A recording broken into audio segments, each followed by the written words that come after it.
We don't see the world the way it is. We see it the way our brains interpret it. We gather information from the world through our senses. And NLP gives us a compelling model of how our brains take that information and interpret it. It also gives us an important insight into the way that this can affect communication.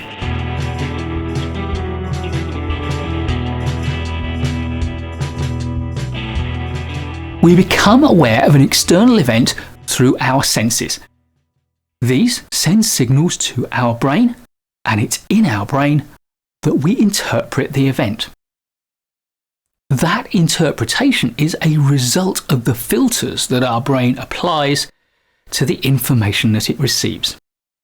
These filters are the products of our experiences, our assumptions, our beliefs, our values, our culture, our background, our education, our memories, our knowledge, and our prejudices. And the three filters that our brain applies are deletion, distortion, and generalization.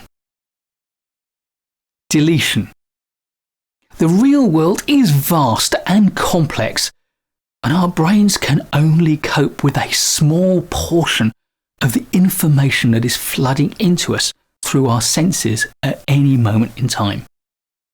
So, your brain has to make a decision about what to focus on, and at the same time, it must decide what to delete from your awareness.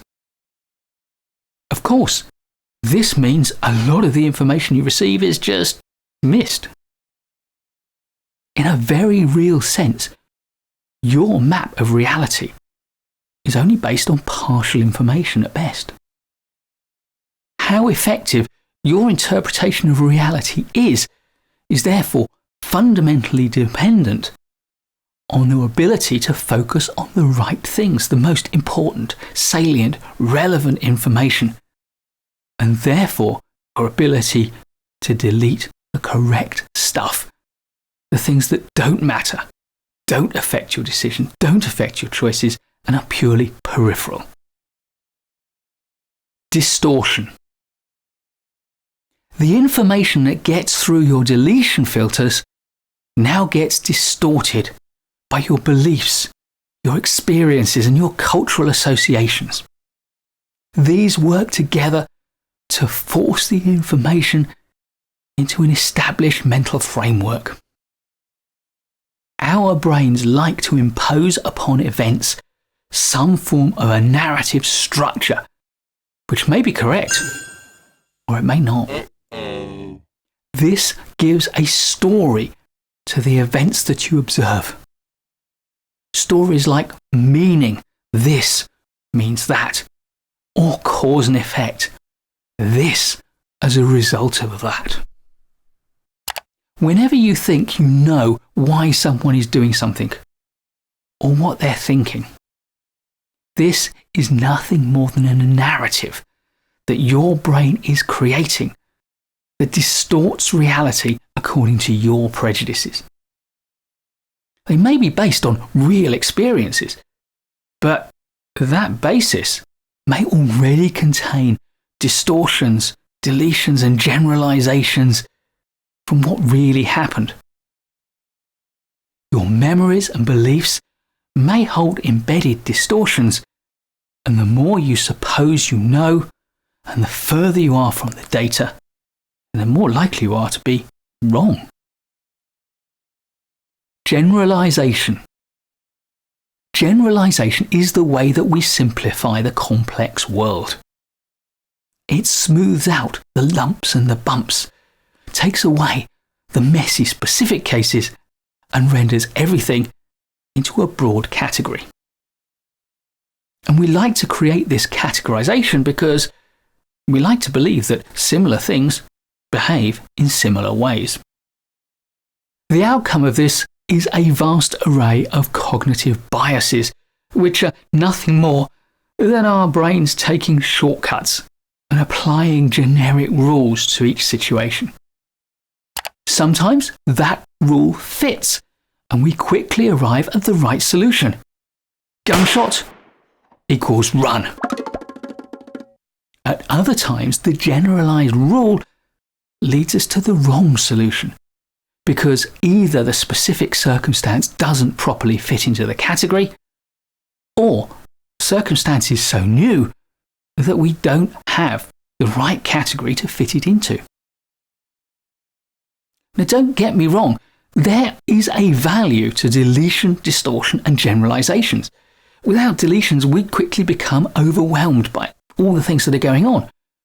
Distortion is the basis of creativity, and generalization allows us to cope with a huge and complex world. Without generalization, every time we encountered some new door furniture, we'd have to figure out anew how to open the door. Together, these filters transform an external, objective event into a subjective, internal representation of it.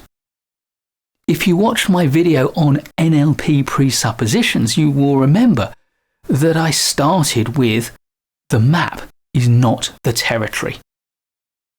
External event is the territory. The internal representation of it is your map. Critically, it's not the external event that tells our brain what to think and how to feel. Rather, it's our internal representation of the events that trigger our thoughts and our feelings.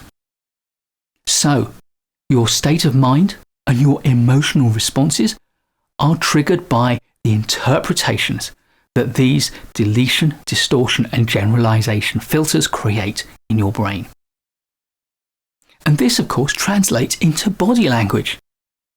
If your filters make you interpret an event as a sad event, then your whole body will betray your sadness. And if they interpret the event as a happy event, then your whole body will lift.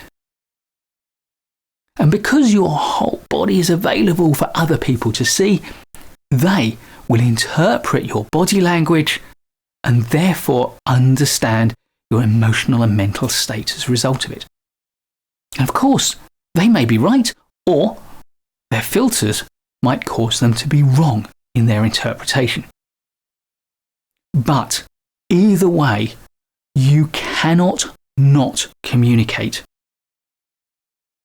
Your internal representations trigger emotional and mental states that affect your body language, that put signals out into the world for other people to interpret.